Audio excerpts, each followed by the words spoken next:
Tenemos la oportunidad de dialogar con Alberto Lugones, abogado, camarista federal de San Martín y vicepresidente del Consejo de la Magistratura.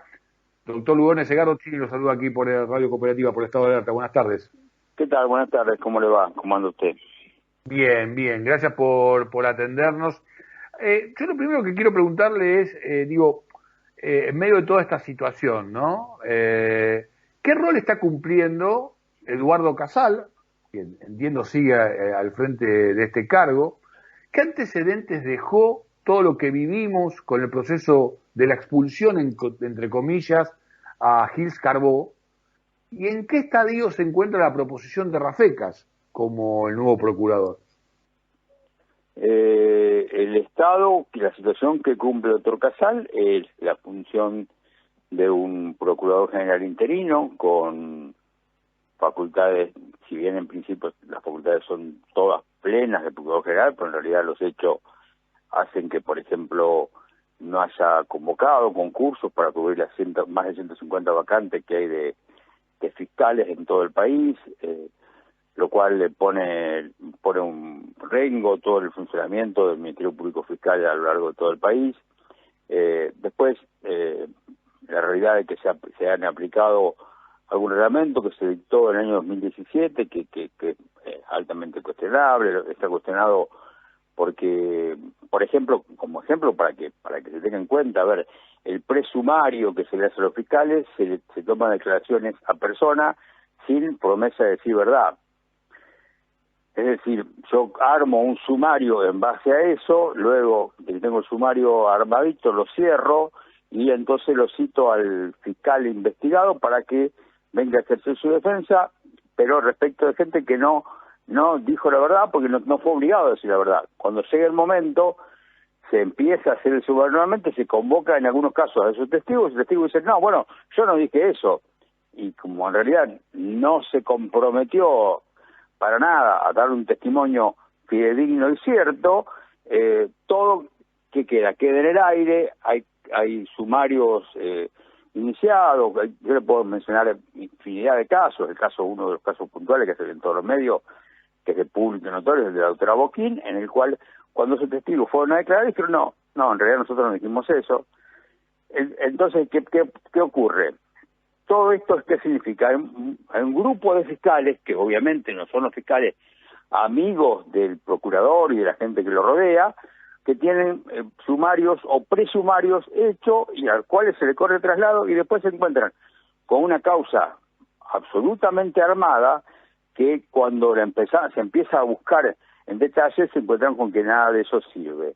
Esto, a ver, en el ámbito de la justicia, el ámbito de todo el funcionamiento del Poder Judicial, del Ministerio Público, si se va a iniciar un sumario, primero que se tiene que iniciar es cumpliendo todas las garantías establecidas en el debido proceso, el artículo 18 de la Constitución Nacional, y lo mismo que nosotros hemos adherido, el Pacto de San José de Costa Rica, no se puede no cumplir con eso, y cuando se hace de esa forma, no es porque se pretenda echar a un fiscal, sino lo que se pretende es molestarlo de tal manera que le impida funcionar adecuadamente.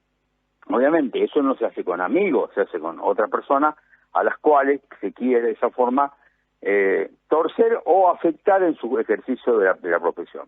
Bueno, esta es de las cosas que han ocurrido con el procurador actual, con lo cual se hace necesario, es un fiscal interino, la Corte respecto de los jueces ha dicho reiteradamente que el interinato no puede ser de por vida. A ver, está bien que reemplazara en su momento, y después vamos a volver a hablar, si quiere tocamos un poco el tema de la doctora Gil Carbó, que reemplazara a Gil Carbó porque había que reemplazarla.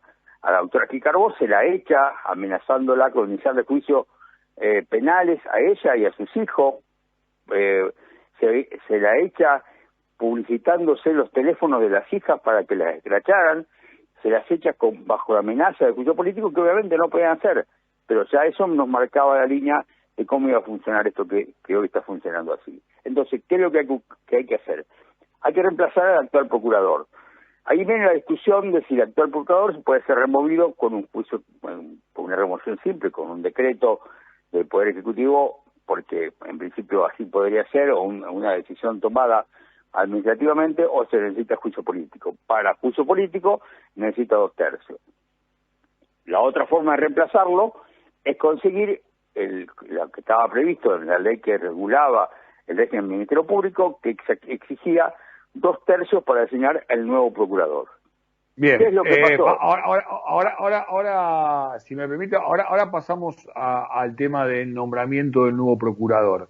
Yo me quiero quedar un poquito con este recorrido previo, porque solemos decir, y nos hacemos alarde en nuestro país, esto de que generada la ley, creada la trampa, ¿no? Y que somos muy hábiles en hacerlo los argentinos, en este alarde a veces narcisista de las dos caras de la misma manera, ¿no? Ser los mejores y los peores al mismo tiempo, casi esta argentinidad que necesitamos exhibir. Pero a veces digo, cómo están marcadas las leyes, el margen de maniobra que permiten, bueno, medio que la dejan picando para que ocurran todas estas acciones, ¿no? Que lejos de generar acciones justas, bueno, es todo lo contrario.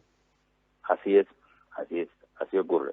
Lamentablemente Bueno, pero ocurre. me refiero a que, digo, además de cambiar el procurador, hay que cambiar también algunas normativas, doctor. Por supuesto. La gran, ahora sí que después volvemos a la forma de designar procurador, pero claramente Sí. aquel que sea designado procurador, que conforme el sistema anterior se requería 2/3 de los integrantes del Senado de la Nación, o de los presentes, por lo menos, porque en general eran todos, porque todos querían votar el procurador que se elegía.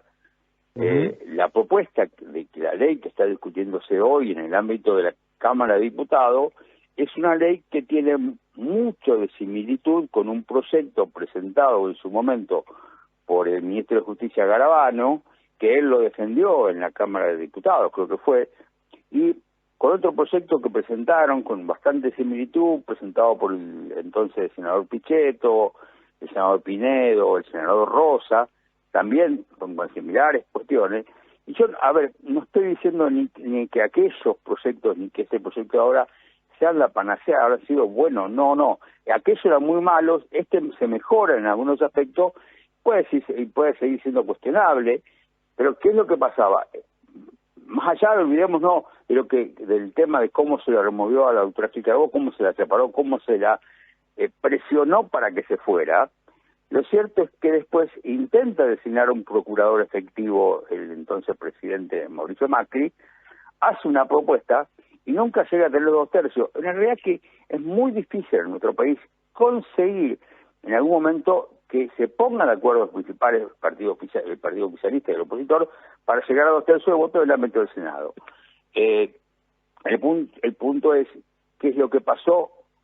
¿Por qué se propone este proyecto? Muy bien, si no se puede lograr 2/3, y en realidad hay que legitimar el funcionamiento del próximo procurador que esté a cargo del Ministerio Público Fiscal, uno de los cargos más fuertes, más potentes, con más poder, que conforme lo que yo entiendo tiene en nuestro país, porque es el que tiene la posibilidad de dar instrucciones generales a todos los fiscales de todo el país. ¿Y quiénes son los fiscales? ¿Qué función tiene? La de promover las acciones penales cuando entienden que hay algún tipo de delito, investigar las acciones penales. Y con el nuevo código que se va a implementar en algún momento, pronto, en alguna parte está implementado, el código acusatorio, más poder aún van a tener. Entonces, esto hay que hacerlo, hay que lamentablemente, hay los fiscales, hay un espacio que dicen, no podemos volver hacia atrás porque eso sería contrario a la Constitución. No. Claro, estamos volviendo atrás porque la ley originaria, reglamentaria del Ministerio Público Fiscal, hablaba de 2/3. Pero esa ley se dictó sin que fuera así establecido en la reforma de 1994, cuando se le da autonomía y autarquía al Ministerio Público Fiscal. En ninguna parte de la Constitución habla de 2/3. Sí, puede ser opinable. Hay una mayoría importantísima de gente que opina que tiene que ser 2/3, hay una mayoría importantísima de gente que tiene que ser 2/3, hay una mayoría importantísima de biblioteca que dice que tienen que ser vitalicios el Ministerio Público Fiscal y los fiscales, y hay un importante número de gente que dice que no tienen que ser vitalicios, pueden ser por periodo. Por ejemplo, en nuestro país solamente hay 22 provincias que tienen el Procurador General de la Nación, que está con periodos de tiempo de 5 o 7 años, con posibilidad de renovación por otro periodo, y hay solamente 2 provincias que tienen la posibilidad de que sea o sea, vitalicio. Lo mismo pasa a lo largo de todo en el mundo. Entonces, cuando dicen vamos a cambiar el esquema de el Procurador General vitalicio, lo vamos a designar por un periodo de tiempo. Entonces, si se lo va a designar por un periodo de tiempo, ¿para qué exigir los 2/3, que es una mayoría que ha sido imposible en la historia de conseguir esa mayoría? Esto es un poco lo que justifica esta propuesta que se aprobó en el ámbito del Senado y que hoy está discutiéndose en el ámbito de la Cámara de Diputados. Bien. Uno siente en realidad...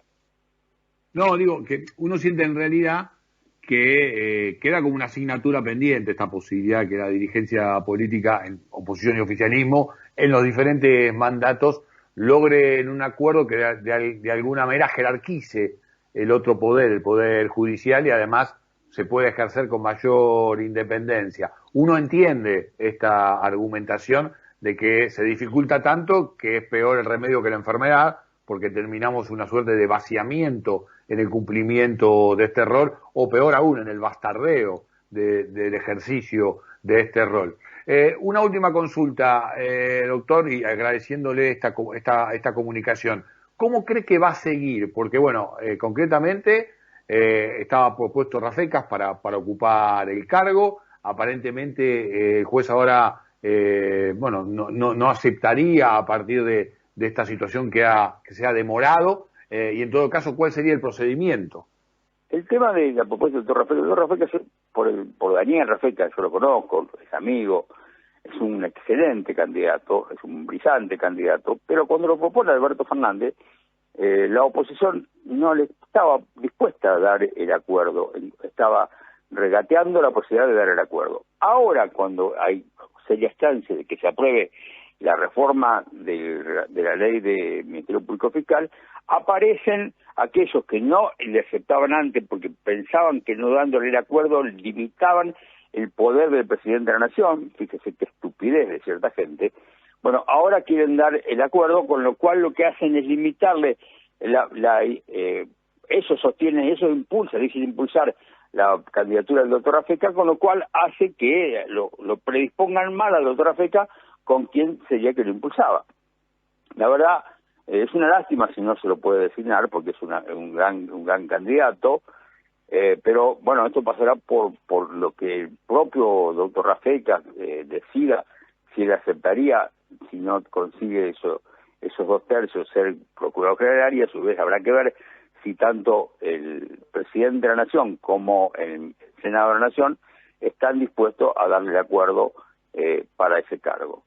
Se va a perder probablemente un buen procurador, pero a veces, lamentablemente en este tipo de cosas, la política se mezcla de tal cosa con las cuestiones que tienen que ver legales, que se hace muy difícil luego de dar una solución adecuada. Y quiero cerrar de mi parte. Sí, Hoy encuentro, estos días he encontrado organizaciones de abogados, organizaciones empresariales, la argentinas, internacionales, que hablan de que eso afectaría la institucionalidad del sistema de funcionamiento del Poder Judicial en caso que se apruebe esa ley.